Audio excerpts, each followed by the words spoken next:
Orang beriman pasti takwa nggak? Pasti. Nah, yuk, nih ya, ayatnya ngomong begini. A'udzubillahi minasyaitonirrajim. Bismillahirrahmanirrahim. Ya ayyuhalladzina amanu kutiba alaikumus syiyam kama kutiba alal ladzina min qablikum la'alakum tattaqun. Yang hafal ayat ini banyak, yang ngerti nggak terlalu. Karena hari ini di bulan Ramadan apalagi banyak yang hataman, tapi begitu ditanya maknanya, jawabannya sama. Wallahu a'lam bishawab. Nggak tahu isinya, Bu, Pak. Artinya membunyikannya rajin, tapi nggak mengerti esensinya, sehingga tidak ada pengertian, akan sulit merubah yang namanya akhlak.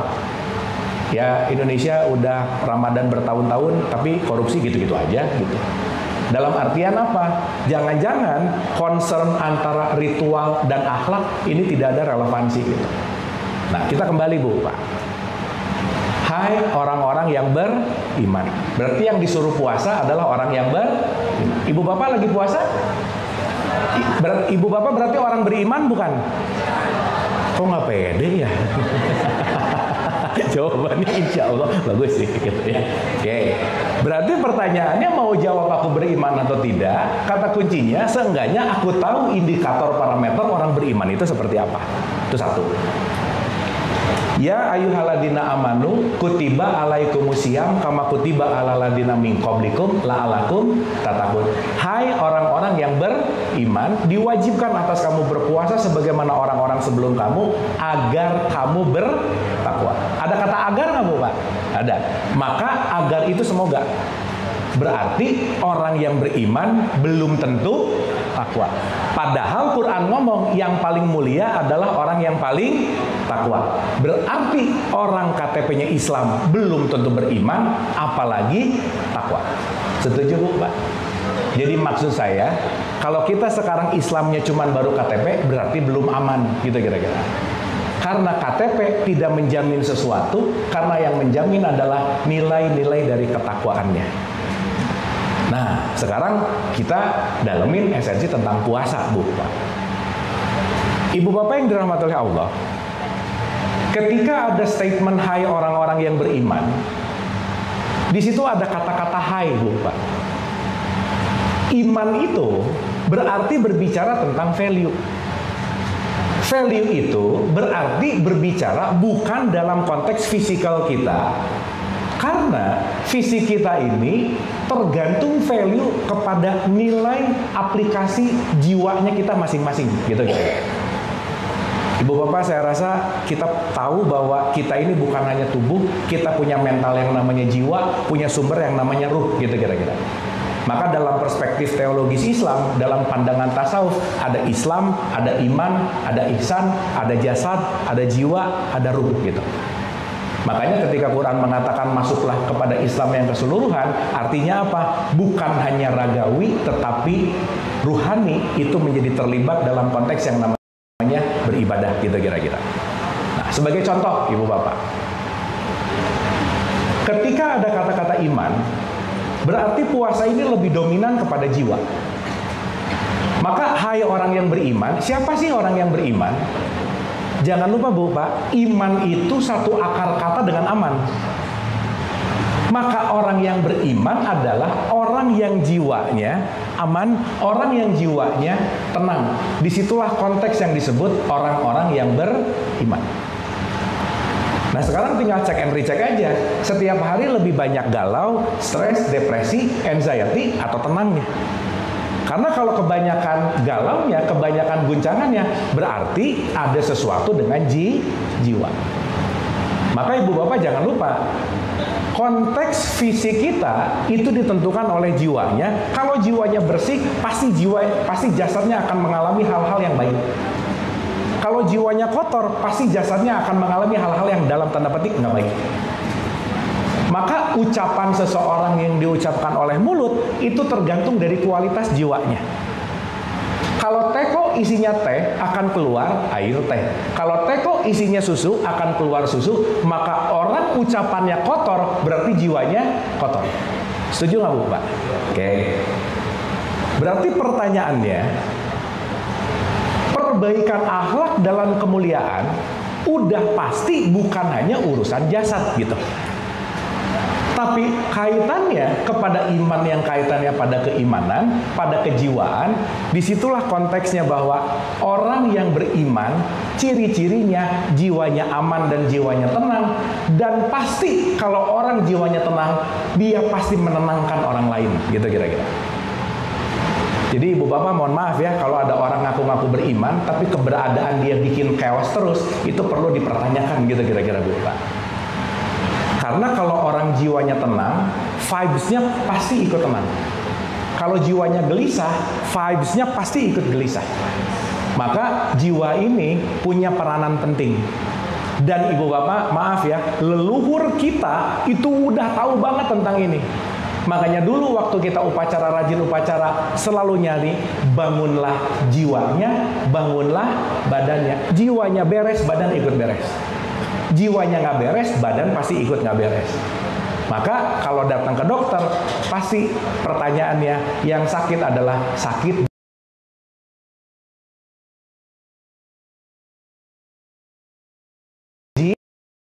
Berarti puasa itu lebih banyak kaitannya kepada fisik atau kepada jiwa? Jiwa.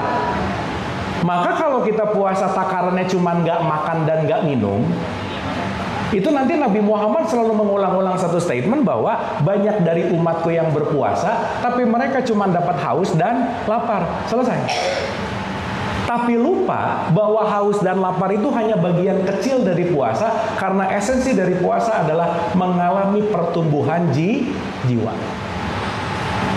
Nah, oleh karena itu ibu bapak, mudah-mudahan di bulan Ramadan ini kita termasuk orang-orang yang sedang di dalam Al-Baqarah 183. Kalau boleh saya artikan secara sederhana, kalimatnya kira-kira begini. Wahai jiwa-jiwa yang terpanggil, berarti puasa itu atas dasar panggilan, gara-gara harus atau gara panggilan? Oh, yang benar.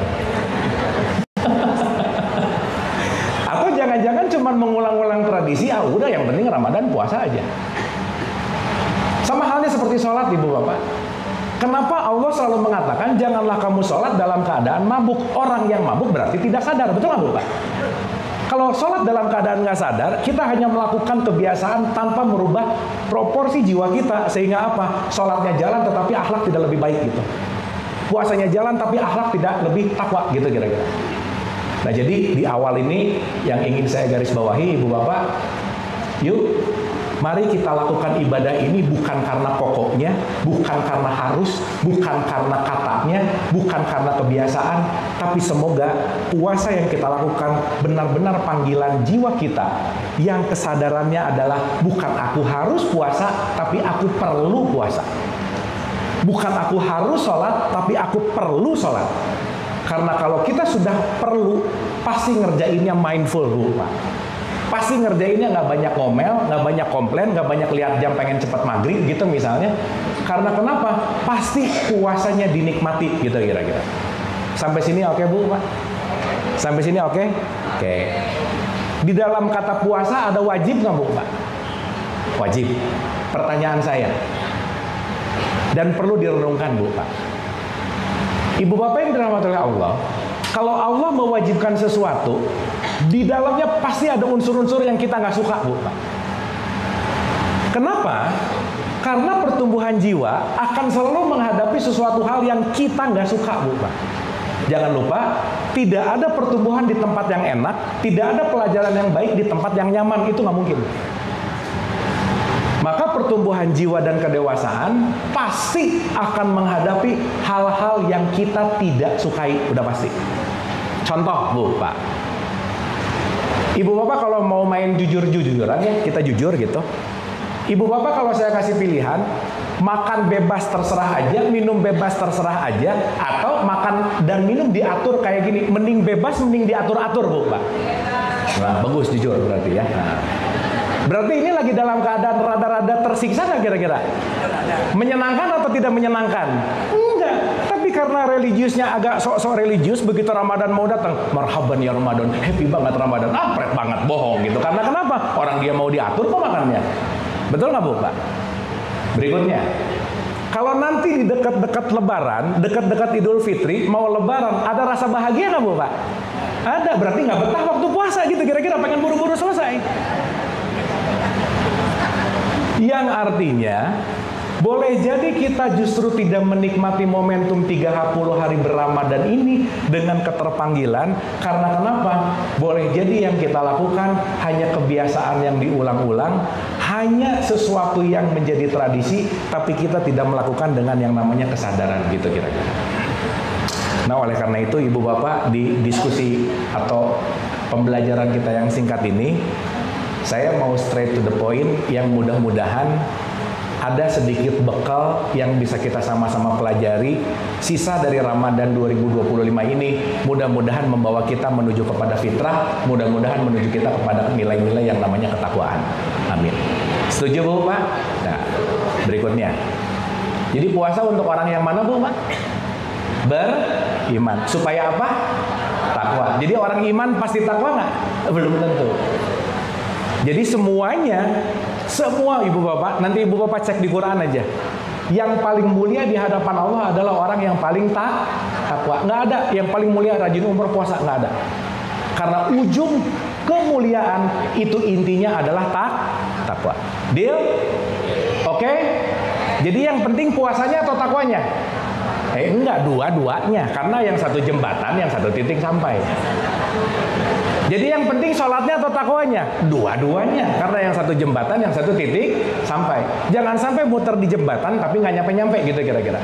Jangan sampai ritualnya diulang-ulang tapi nggak takwa-takwa gitu kira-kira. Setuju Ibu Bapak? Sip ya? Oke. Nah, ini paling penting Bu Pak. Kenapa? Karena ini esensi dari semua esensi. Ya. Ibu Bapak yang dirahmati Allah, saya nggak pernah bosan untuk mengulang-ulang ini. Kalau ada yang udah pernah nonton, mungkin akan terdengar retorik, tetapi karena ini yang paling penting dalam konteks yang namanya ketakwaan. Quran 6.236 ayat itu kalau disarikan, kalau diperes itu cuma mau keluar kata takwa aja Bu Pak. Udah nggak ada lagi. Dan takwa kalau diperes dan disarikan itu cuma nanti akan yang kita bahas 3 poin ini aja udah. Artinya mau kita rajin sholat, rajin puasa, tahajud, tapi tidak menuju sama yang 3 ini, berarti nggak nyampe gitu kira-kira. Artinya kita sibuk di jembatan tapi tidak menuju kepada tujuan gitu. Nah, berdasarkan Ali Imran 133, 134, 135 ada satu statement yang sangat menarik begini Bu Pak. Di Al-Imran 133, kalau saya pinjam terjemahan bebasnya, kira-kira ada kata-kata, dan bersegeralah kamu kepada ampunan dari Tuhanmu dan kepada surga yang luasnya seluas langit dan bumi yang disediakan untuk orang yang takwa. Ingat ya Ibu Bapak, surga disediakan untuk orang yang takwa. Nggak ada surga disediakan untuk orang yang rajin sholat, rajin puasa, nggak ada. Tapi untuk orang yang takwa. Setuju? Jadi yang penting puasanya atau takwanya? Nah, dua-duanya bagus. Nah, ini udah mulai oke ya. Jadi yang penting sholatnya atau takwanya? Dua-duanya. Jangan sampai sholat rajin tapi nggak takwa, umroh rajin tapi nggak takwa. Ini nggak bisa dilepas satu sama lain. Nah, yang menarik di 134-nya dikomain nomor 1. Orang yang takwa adalah orang yang pandai bersedekah baik lapang maupun sempit. Tuh, Pak. Orang yang takwa adalah orang yang pandai berinfak baik lapang maupun sempit. Itu nomor 1. Supaya agak gampang diingat ya, saya pakai bahasa sendiri supaya ini langsung nyerap. Intinya gini Bu Pak. Orang yang takwa adalah orang yang enggak pelit. Udah gitu aja. Yang nggak apa Bu Pak? Ibu Bapak saya silakan Ibu.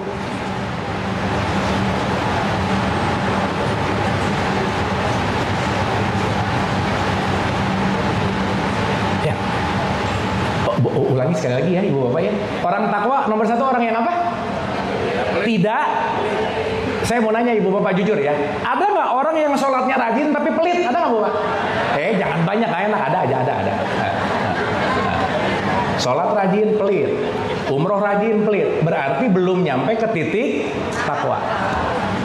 Ya, jadi nomor 1 kata kuncinya adalah jangan jadi orang pelit. Nah sekarang kita renungkan Bu Pak, kenapa kita waktu puasa nggak makan nggak minum, itu bukan disuruh lapar dan haus, bukan Bu Pak. Tetapi dengan kesadaran penuh karena aku ingin jadi orang takwa, dengan kesadaran penuh karena aku ingin bersedekah baik lapang maupun sempit, maka dengan sadar aku nggak mau ngambil jatah makan siangku, tapi jatah makan siangku aku kasihin ke fakir miskin, gitu kira-kira. Maka nilai puasanya bukan ibu bapak nggak makan nggak minum, tetapi jatah makannya diberikan ke fakir miskin. Nah ibu bapak yang terjadi ya mohon maaf nih. Ini karena saya survei lebih dari 14 tahun Bu Pak. Orang habis sahur ketiduran bangun tidur, kebanyakan begitu buka mata yang nomor satu dipikirin apa coba Bu Pak? Nanti buka pakai apa ya? Itu baru bangun loh Bu Pak. Udah mikirin makan, buka pakai apa gitu.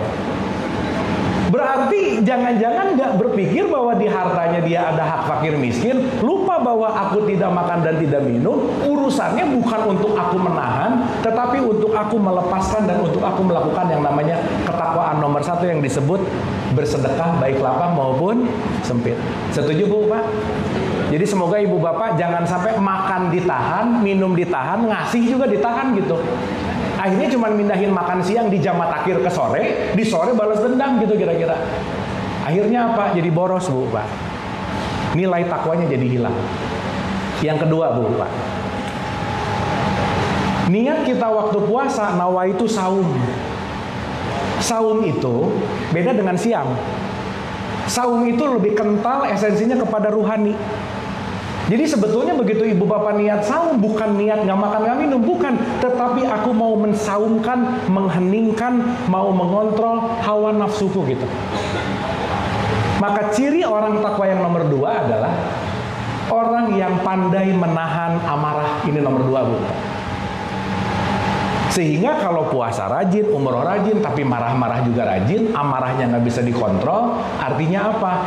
Jiwanya tidak disaumkan atau jiwanya belum dalam keadaan puasa. Ibu bapak yang barusan boleh lupa, tapi semoga yang ini jangan lupa ibu bapak, ini penting banget nih. Ini kunci seumur hidup, kalau dipakai aman ibu bapak, insya Allah hidup kita. Berkaitan dengan takwa nomor 2. Ibu bapak yang dirahmati oleh Allah, sadarilah kita sebagai manusia gak pernah punya masalah dengan apapun dan siapapun kecuali sama ego, titik, udah. Setuju gak Bu Pak? Setuju gak? Jadi semua problem hidup kita, masalah kita, semua kesulitan hidup kita, kita sebagai manusia gak pernah punya masalah dengan apapun dan siapapun kecuali dengan ego, titik. Jadi kalau ada dua orang berantem, si A berantem sama egonya, si B berantem sama egonya, ketemu, gitu kira-kira. Pertanyaan saya, ego ada di luar diri kita atau di dalam diri kita? Di luar atau di dalam? Jadi ibu bapak kalau punya masalah karena masalahnya di ego, dan karena egonya di dalam, jangan cari jalan keluar, tapi cari jalan ke dalam. Karena problemnya selalu di dalam diri kita. Karena semua apa yang perlu diberesin selalu dalam diri kita.